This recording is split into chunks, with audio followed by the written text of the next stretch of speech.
pick rate on the Grace. Yeah, normally we see Grace banned as opposed to being picked.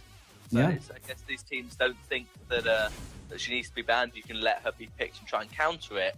This Cruel ban, we haven't seen a lot of Cruel being played by Eanix. Maybe this is just...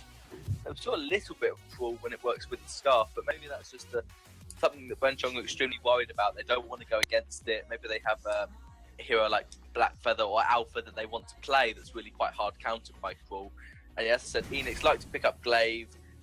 They can obviously... They could have flexed that into Captain, but as they've already picked Lyra, it's very likely to be a Weapon Glaive. And they tend to do Weapon Glaive in the jungle as opposed to in the lane. But of course, they could flex it if they go Scarf jungle, then they're going to... then that Glaive will go in the lane. I think Brenchong here are likely to pick maybe a Vox Samuel combination. Those are heroes they really like to play, and they're extremely strong and open. With Idris not available, Vox does make a lot of sense, especially with Baron Band as well. I think there's also the possibility of Eanix picking out a Celeste just because the Idris isn't there. I mean, there's maybe the Taka would be a suitable counter as well, but this might be a good setup for maybe that Celeste for Eanix. Yeah, Celeste is a really strong mage that we saw Eanix play when the Scarf was banned away from them. They picked up Celeste and did loads of damage on it. Brenchong taking a lot of time to think about this pick. They could obviously go for Kestrel as another weapon power carry, but it's quite hard to play Kestrel against Glaive because if you get caught out of position, you're going to be in trouble. They are going to pick the Samuel. They do like to play Samuel. And what weapon power carry do you think they could go for? Would you expect to see a Ringo, or you just think they're going to fall back on the safe Vox pick?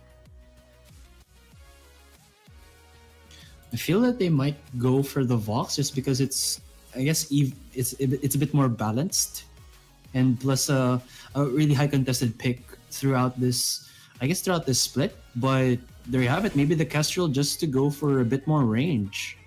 Yeah, they want more range. They want more turret siege potential. Is really what they're going with that comp. It's going to be hard for Eanix to defend their turrets if they don't go for a lot of range. I think Scarf would still be a great pick. Yeah, they're going to pick it. Eanix so comfortable on Scarf, and it just stops that lane pressure. If they put Scarf in the lane, she has really quick clear speed, so you don't have to worry about Kestrel seizing your turrets too much because she'll have trouble against the Scarf. And you can obviously try and outpoke Samuel Kestrel. So I think it's a good draft for Eanix. They've definitely got their comfort picks. And I think Brenchong will be pretty similar.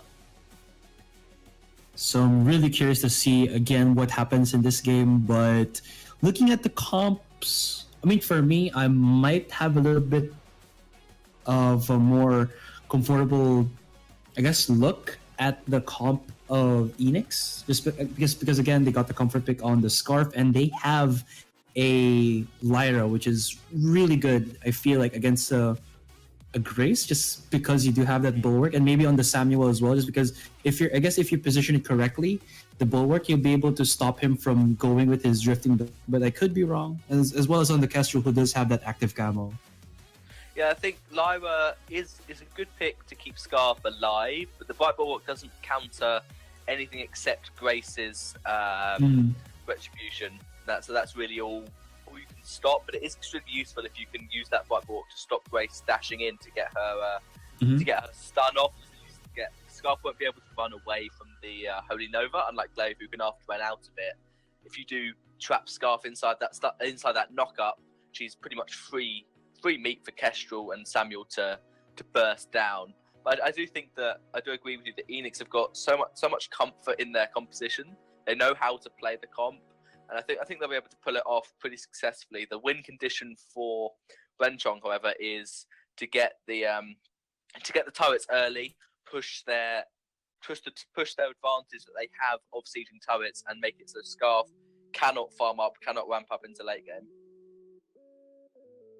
So as we are waiting for both of these teams to get into the Halcyon Fold, guys, which of these two teams do you think will win on our first game? Is it going to be newcomers Brenchong or Eanix? Just put it on the chat, guys. Put that hashtag, like Elixir was saying a while ago. Maybe for Brenchong, hashtag Bren win. And then for Eanix, it's hashtag Eanix win or EAN win. Yeah, I think there's going to be quite a lot of support for Eanix in the chat. Generally do tend to see that, but I'm sure Brenchong will have some love of their own, and I think Sync One doesn't really know who he's up against in the jungle, because obviously I said I prefer to see a Scarf lane, but generally the meta is prefer to see jungle Scarf. Do you think having that Scarf in jungle to try and clear the farm as quickly as possible, stop Samuel invading would work, and maybe leave Glaive a little bit exposed in lane, or would you prefer to see Scarf up in lane? I would say maybe Scarf up in lane, because if you do have that jungle Glaive, you can just sneak up and then, I guess, bombard the Kestrel. What would be better, like to focus early the Kestrel or the Samuel? Because I feel like the Kestrel would be an easier target to, just start, I guess, harassing in the early game. Yeah, that is true. Trophies is on Scarf, so it's definitely going to be in the lane. I think Yeah. I agree with you that if you stop Kestrel farming up with those afterburns to get her out of position, you'll be in a really good position. The only problem with that comp is Glaive has pretty slow farm clear compared to what Samuel will have, especially once Samuel gets to level 2. He'll clear those bats extremely quickly compared to what Glaive does. But then again, if Samuel does try to invade, Mr. Jim going low in lane.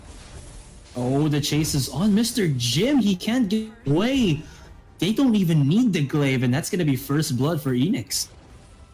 Well, good rotation from Bubba Monkey, going straight to lane, getting those basic attack, Principal Arcanum powered basic attacks, and the Imperial Sigils to do as much damage as possible.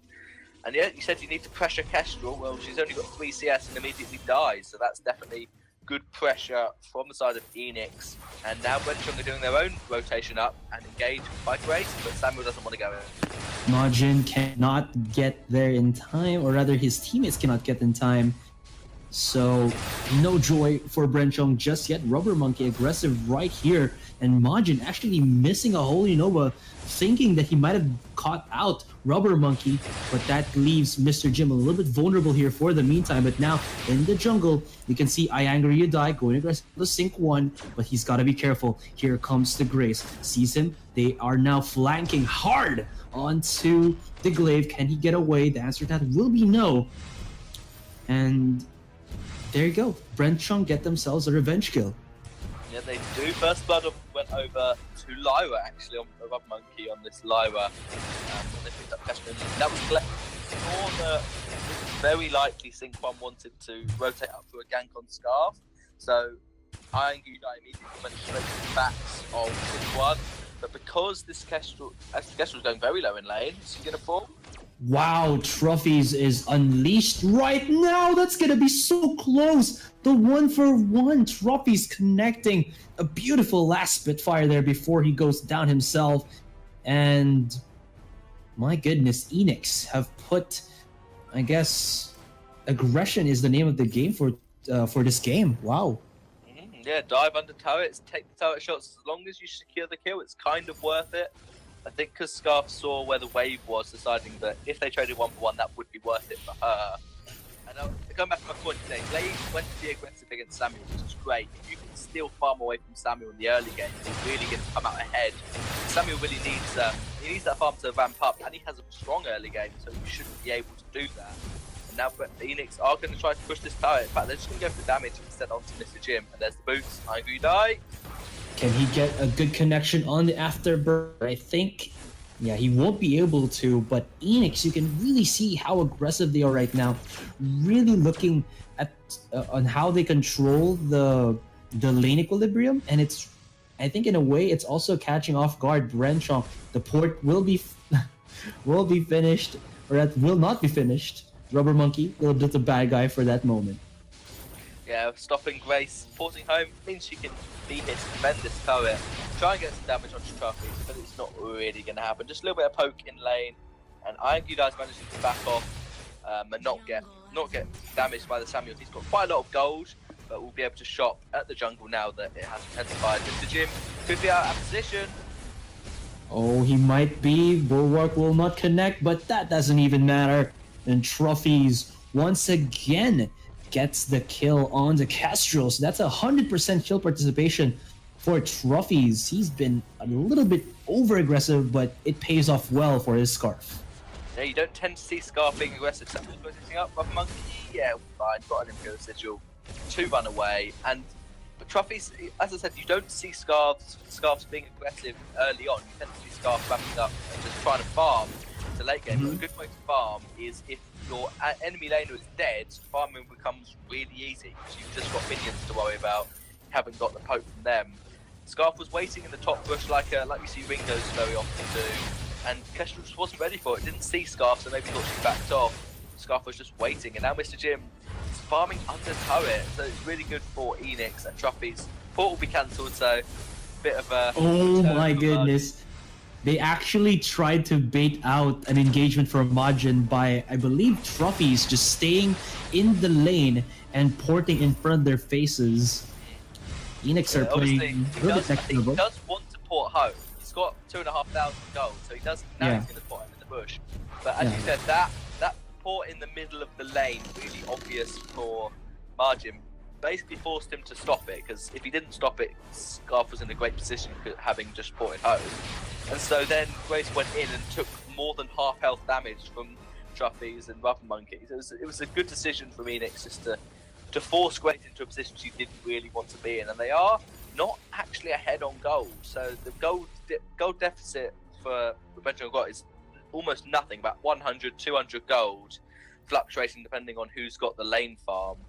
And so even though Brenchong Eanix have been doing all this aggression, it hasn't really come to anything yet.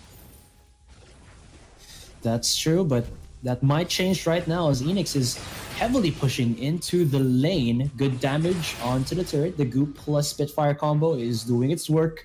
And I think they don't know that Iangry Adai is right here. Mr. Jim could get caught off right off the bat. Look at the damage. There's also the connection. Bulwark should follow through as well. And Mr. Jim is almost down. There's going to be the hero kill. And the fight again breaks out even more. Trophies into the sidelines. Majin is very low. Sync 1 wants to go aggressive, but this Samuel is a little bit low on the range. He's being chased down right now by Trophies, but here comes the support from Majin. But this might be an ace. Can they chase onto Majin? Will the answer to that be yes? He is just scurrying away from the fight as he doesn't have the damage or the chase potential. Mr. Jim, though, connects a fadeaway, one shot, one kill, but doesn't get the kill. Yeah, if it had landed Monkey, that would have been a kill with one shot, one kill. Trophy's managing to tank it. And now back up to full health thanks to that Lyra heal. Imagine just doing a little bit of poke in lane. And that was a really good fight for Eanix. They nearly got the delayed ace, but Grace is just too quick. Her movement speed still being not nerfed in this patch, so still that 0.2 reduction in movement speed it's not on Grace, so she's just so annoying to try and chase. And there's Glaive, but he will be flared out. The Trophies is not on the fight once again, but he can just join it real fast because of that range, because of his artillery skill set, Spitfire and Goop. Oh, Angry Die spots out Mr. Jim. And this weapon, Power Glaive, almost getting the Kestrel. Though Sync 1 was able to hold his hand enough in time. Defensive bulwark for Rubber Monkey as well as the passage, but they might have just been caught out by the trap. Sync 1 is healing up, and he is lucky that he wasn't broken down there by Trophies. Lots of damage on the Scarf. Scarf does want to port home to probably get a Frostburn, or could pick up a Shatterglass right now with the amount of gold Trophies has got. And that was a good defensive passageway from Rubber Monkey, managing to not get caught out, to run away and almost bait the kill onto Sync 1. That's one thing Eanix are extremely good at, is using their abilities and their just positioning to try and bait Brenchong into a poor position. They've done it a couple of times this match. Trophies wants to push the turret, very objective focused. And going aggressive. He knows that the race already the Holy Nova, so CCs for him to survive, and he gets taken down. No, he actually survives, but the turret will not. So Eanix really looking to actually play like super smart in this game.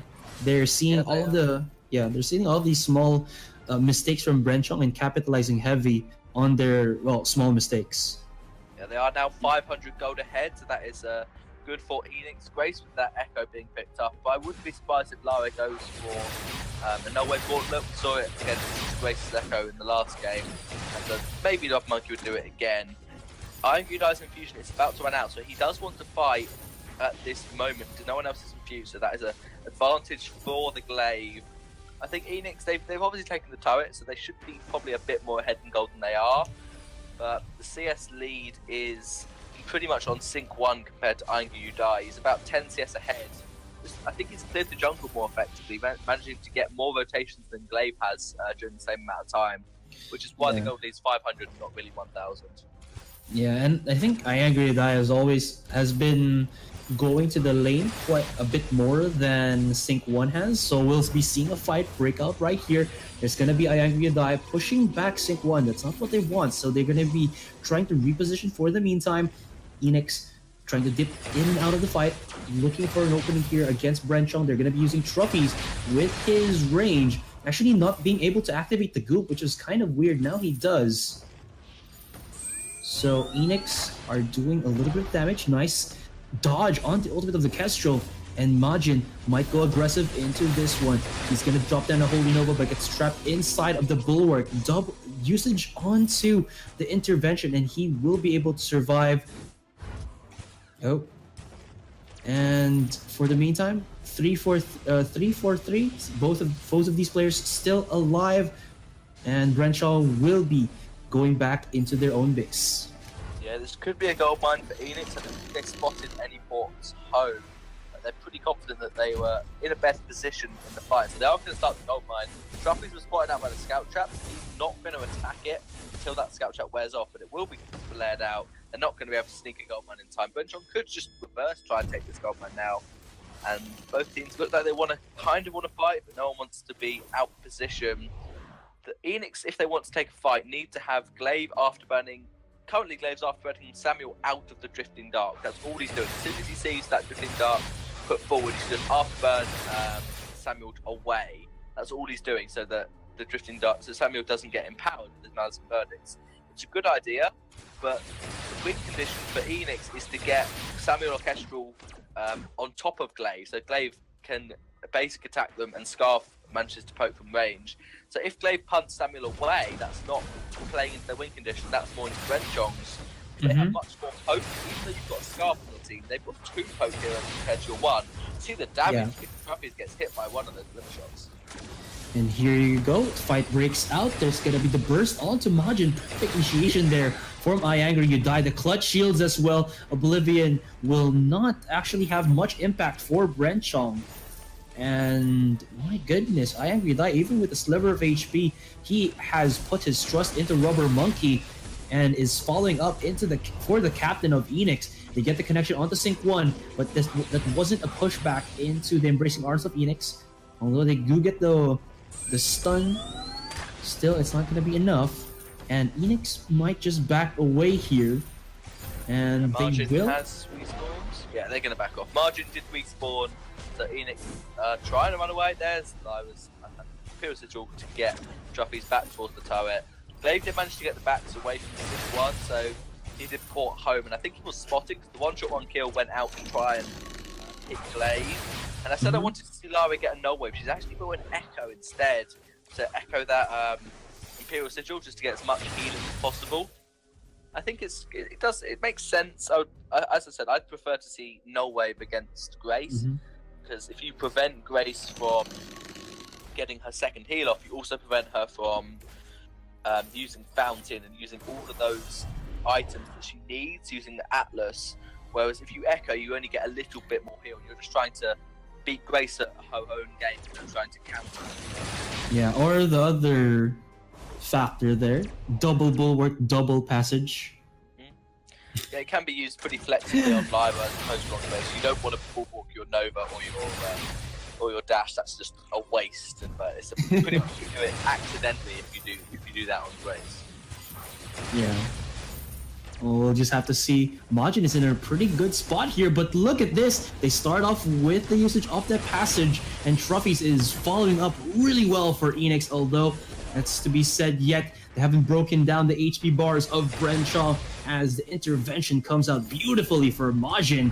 Majin is looking to set up here, but he gets caught up by Trophies. Trophies is chasing him down, puts out the goop, gets the kill. That's going to be the 2-for-0, and only Mr. Jim to survive. Will Mr. Jim be able to get away? Oh, the Dragon's Breath. He's so low, and Rubber Monkey is going to be able to finish him off. Trophies was in a weird spot. He might have gotten, rather taken down with that Glimmer Shot, but he survives. So Eanix with an ace.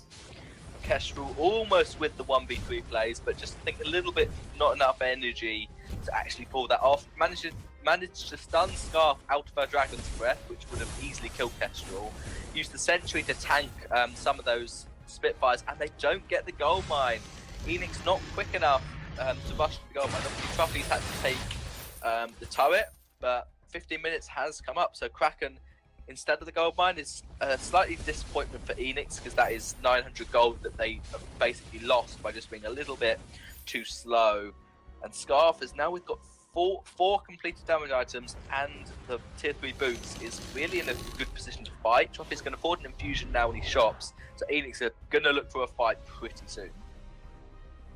This Kraken could prove to be the key for Eanix to get this first game. But, I mean, they don't have to. They have good damage and good, I guess, team fight presence against Brenchong. And here you have it. Trophies will be using the Dragon's Breath. He will be almost bombarding Sync 1, but Sync 1 survives once more. And they actually get Rubber Monkey, as Rubber Monkey is on that Lyra, goes in a bit too over-aggressive. Look at the damage to onto Sync 1. Trophies is one hell of a beast here onto this fight. He's going aggressive. Still, active camo from Mr. Jim. They're chasing them down right, because Trophies can just do just that. The 2-for-1 trade is still heavily in favor of Brenchong, and Trophies is starting to get low on energy. Majin, he wants blood. He's going in, diving in as well, but Trophies will be able to capitalize the hero kill to connect and Sync 1. This is a Samuel outranged by the Scarf, but he's playing really well, hiding behind the brush and trying to bait out the Scarf, but still, that is a 2-for-2. And I think Brenchong actually got a little bit of win against that. Yeah, well, 2-for-2 trade. It actually looks like Eanix are going to go straight for the Kraken. They must have had a good suspicion that Samuel ported home, and obviously Trophies didn't, because Lyle was there to give the Imperial Sigil. I think Trophies was really good with the bait, one shot, just helping out Eanix take the Kraken, but Brenchong do now know Kraken is being taken. Kestrel not going to steal it, Scarf, and they're going to go in. They're gonna go in. Indeed, the Lyra once more uses the passage aggressively to go in your face of Brenchong. Good pushback onto the Samuel. They will actually, or rather Mr. Jim will be able to survive, but they will be porting back to base, actually just in time for this Kraken to arrive. So Brenchong not really losing too much, except for maybe the steal on the Kraken, but still not too bad. Yeah, they are able to secure the Kraken for Eanix. Trophies is now so much damage. We saw the last fight, he took 500 with the Spitfire when he got a couple of broken misstacks. Now this is going to be even more with that extra pierce that he's now picked up. However, Brenchong is just destroying this Kraken while Trophies isn't there. Kraken down to half health. I think Eanix is just going to try and push one type, but no, they're going to go for a fight. Oh, that was so good. The catch onto the Kestrel, but they couldn't follow through. The Grace was in their face. And here comes the Kraken, trying to break down onto the first turret. Eanix. Oh. Sorry. My... Kraken's breath being used by Scarf. Scarf's going very low. He's going to get healed up. Kraken's actually taking the next... There it is. Oh, Eanix. Are they going to get the bait? I think they will be able to. Nobody important is dead yet for Eanix. I actually die, of course, but Trophies is dealing so good damage that it's just gonna be game 1 for Eanix. So GGWP. Wow, we saw the goop landing onto Kestrel at the end there, and she just got deleted. Tick, tick, tick. Just so much damage from Trophies onto Mr. Jim and Sync 1. That four damage items and the extra piercing shard on Scarf, making her basically undefeatable in terms of pure damage. Obviously, if they managed to get on top of Scarf, they could have killed her. The Glimmer